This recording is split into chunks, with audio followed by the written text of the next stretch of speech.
Hoje quero analisar convosco uma empresa com uma forte contribuição para o bem-estar humano através da aplicação da engenharia biomédica na pesquisa, no design e no fabrico de novos produtos tecnológicos. Produtos esses que ajudam a aliviar a dor ou que nos conseguem restaurar a saúde e dessa forma prolongar a vida. E que empresa é esta? Bom, hoje vamos analisar a Medtronic. Vamos a isso.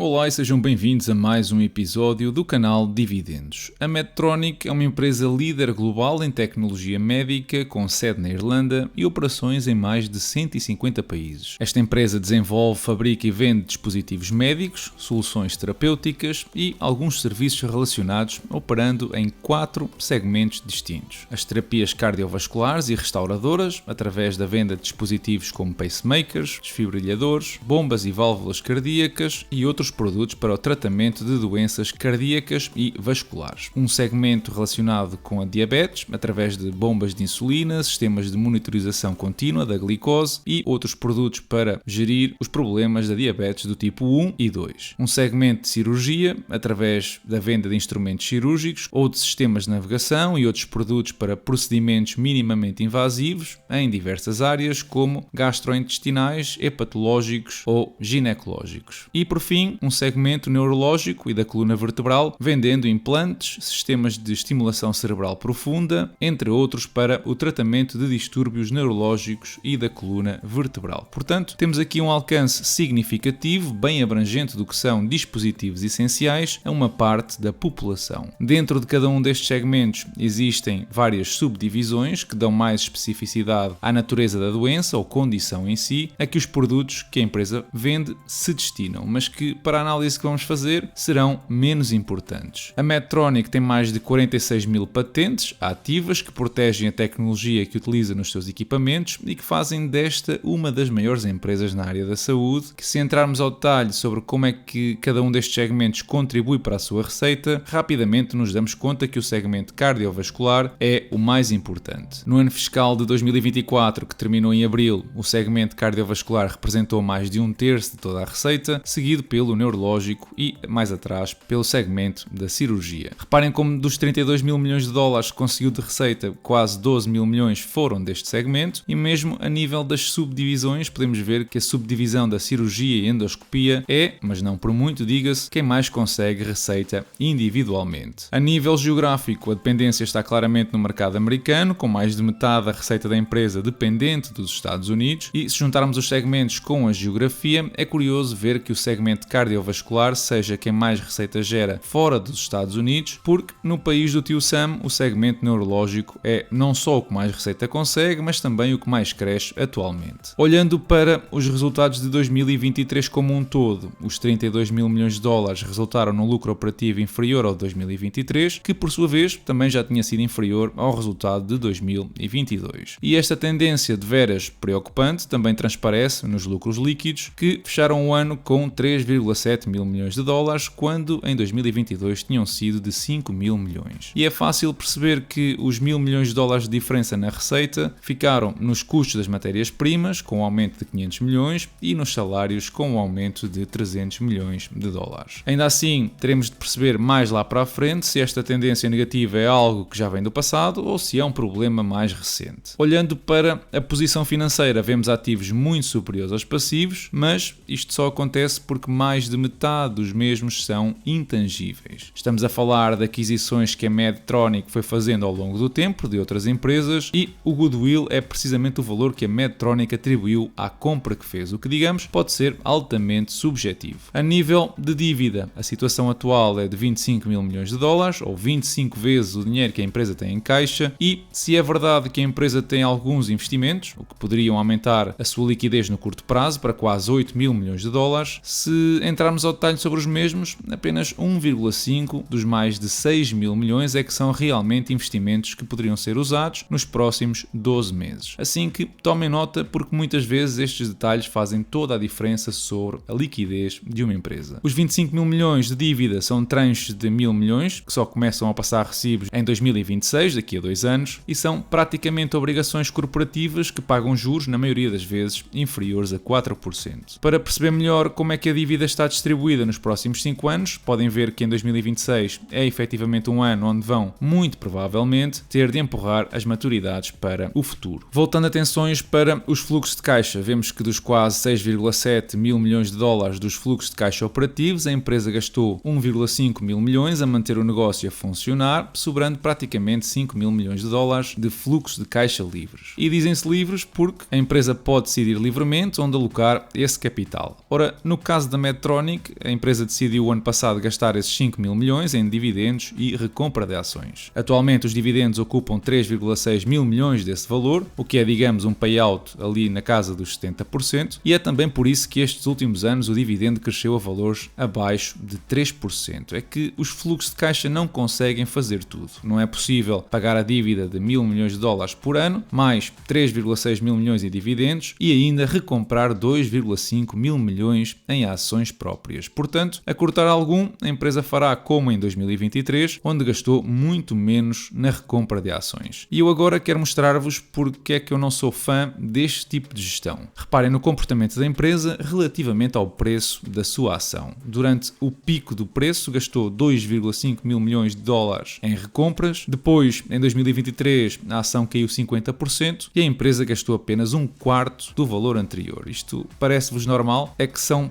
2,5 mil milhões de dólares de dinheiro dos acionistas atirados basicamente ao lixo, quando poderiam ter sido utilizados em investigação e desenvolvimento, ou em investimentos de curto prazo a render juros, ou até mesmo distribuir através de dividendos especiais aos seus acionistas. Bom, mas como sempre, uma foto da dinâmica atual da empresa diz-nos muito pouco sobre a tendência que traz do passado e ajuda ainda menos a estabelecer as expectativas para o futuro. Assim que vamos lá olhar para os últimos 10 anos deste gigante de equipamentos médicos. A começar pela receita, vemos um crescimento anual de quase 5%, fruto de uma base comparável muito favorável, em 2015, num ano em que fez uma aquisição de quase 50 mil milhões de dólares da Covidien. A margem bruta tem vindo a deteriorar-se ligeiramente, o que indica alguma pressão nos custos das matérias-primas. O EBITDA mostra um crescimento mais modesto, de 4,4%, mas se compararmos com 2016, está hoje abaixo desse valor. O lucro líquido apresenta um registro ainda mais modesto, crescendo a 3% ao ano, que, mais uma vez, olhando para 2016, a coisa fica ela por ela. A nível de performance não há assim nada de significativo a reportar, muito pelo contrário, um ROIC de 5% foi mais ou menos uma constante ao longo do tempo, o que digamos não é nada animador, e no que respeita à alavancagem nota-se uma redução entre 2015 e 2019, mas que entretanto voltou a subir e está agora no que eu considero ser o limiar da razoabilidade. A recompra de ações não tem sido muito eficiente, nestes últimos 5 anos apenas conseguiu reduzir o float em 0,31% ao ano e olhando para os fluxos de caixa vemos uma consistência na geração dos mesmos, é verdade, entre 4 a 6 mil milhões de dólares, mas que infelizmente não conseguem mostrar um crescimento digno desse nome. Assim que, passando para as projeções, é importante perceber primeiro que o mercado dos dispositivos ou equipamentos médicos é altamente competitivo e a Medtronic ocupa claramente uma posição de destaque entre um grupo com nomes como a Siemens, a Abbott, a Johnson & Johnson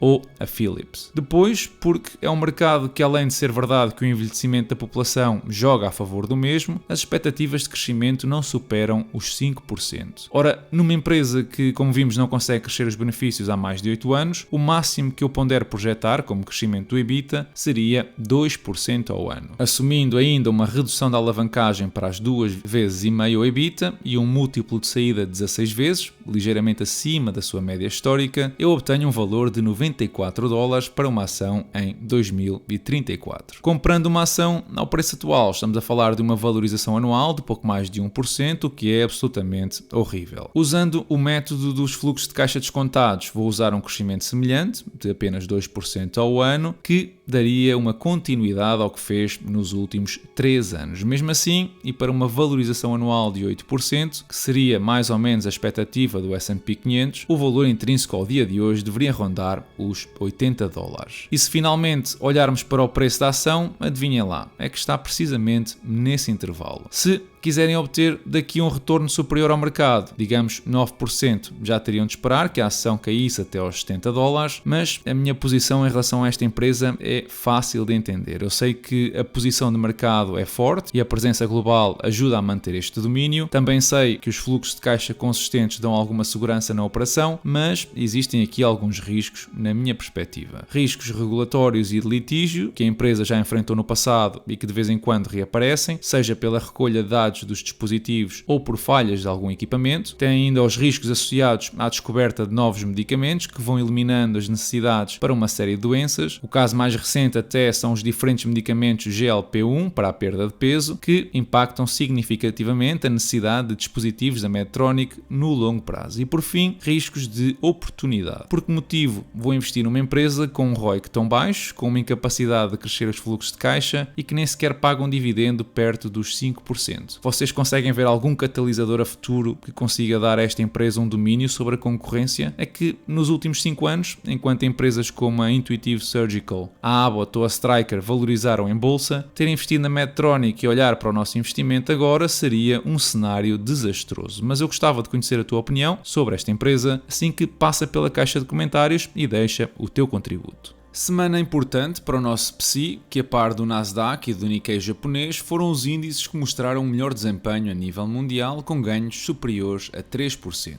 Em sentido contrário, estiveram os índices chineses com perdas entre os 0,3% e os quase 2%. Semana esta também de reunião em Sintra entre os vários bancos centrais, como já é habitual nesta altura do ano. Quer a Fed, quer o BCE mostraram prudência nos comentários, com Christine Lagarde a dizer que não vai ser necessário ver a inflação dos serviços cair para os 2% antes de continuar a reduzir as taxas de juros, mas que de alguma forma estão preocupados com a taxa de crescimento salarial, que atualmente ultrapassa os 4%. O importante aqui é que não mostraram muita abertura para começar, no caso da Fed, ou continuar, no caso do BCE, a descer as taxas de juro já nas próximas reuniões. Foi também notícia a conferência Capital Markets em Lisboa, de onde saíram pontos interessantes e que está disponível no YouTube num link que eu vou deixar na descrição. Desde contribuições do nosso Ministro das Finanças ao economista Ricardo Reis, passando pelos CEOs da Galp ou da EDP, os valiosos contributos sobre os mercados de capitais ou investimento, sobre diferentes setores como a energia e o turismo, são algumas pérolas que eu recomendo e chamo à vossa atenção. Depois dos veículos elétricos, é agora a vez da Comissão Europeia virar atenções para empresas como a Shein, a Temu ou a Alibaba, onde também aqui vai propor um aumento de tarifas para impedir a disseminação de produtos de baixo custo pela Europa. E o objetivo é eliminar o limite de 150 euros que isenta os produtos importados, abaixo desse valor, de pagarem qualquer taxa. Preparem-se, porque isto, na minha opinião, é só o início. Por falar em início, já vimos esta história no cacau, no azeite, e desta feita é o café que está a atingir máximos históricos e promete continuar a subir. Contam-se pelos dedos de uma mão a quantidade de vezes nos últimos 50 anos em que o preço do café andou nos mesmos valores de hoje em dia, o que começa a levantar algumas preocupações em relação ao futuro, pelo menos para mim, já que é uma das minhas bebidas favoritas. Em relação ao portfólio, eu abri posição esta semana na D.R. Horton com 3 ações a $134 cada, uma compra feita na quarta-feira depois de uma análise publicada exclusivamente para os patronos e da qual já tinha falado brevemente no episódio da semana passada. No que respeita à valorização, o meu portfólio fechou nos 51%, tendo arrecadado durante o mês de junho cerca de $154 em dividendos recebidos. E é tudo por hoje. Já sabes que podes ajudar o canal de várias formas, deixando o teu like aqui no YouTube, seguindo-me nas redes sociais Instagram e Patreon, onde podes também encontrar mais conteúdo. Da minha parte, desejo-vos uma excelente semana e bons investimentos. As pessoas acho que não têm noção disto, por exemplo, também na área da gestão do território, que é uma das áreas em que Portugal está mais atrasado. Nós temos para aí cerca de metade do território que nem sequer está cadastrado. Para ter uma ideia, um jovem agricultor queira ter uma exploração agrícola que mantenha um emprego, precisa de cerca de 20 hectares. Perguntar ao engenheiro florestal, se for para a agricultura 20 hectares, se for para a silvicultura, floresta, cerca de 200. O tamanho médio de um terreno agrícola na zona centro do país são 0,6 hectares. Ele, para comprar os tais 20 hectares para manter um emprego, tem que fazer 33 transações. Como é que ele vai fazer essas 33 transações? Tem que ir ao notário 33 vezes, pagar emolumentos de 500, 600 euros por cada escritura, muito acima do que é o valor do terreno, quer dizer, para conseguir criar uma exploração. E agora vem a parte mais gira. E aqui vê-se qual é, muitas vezes, o porquê é que é preciso uma reforma do Estado.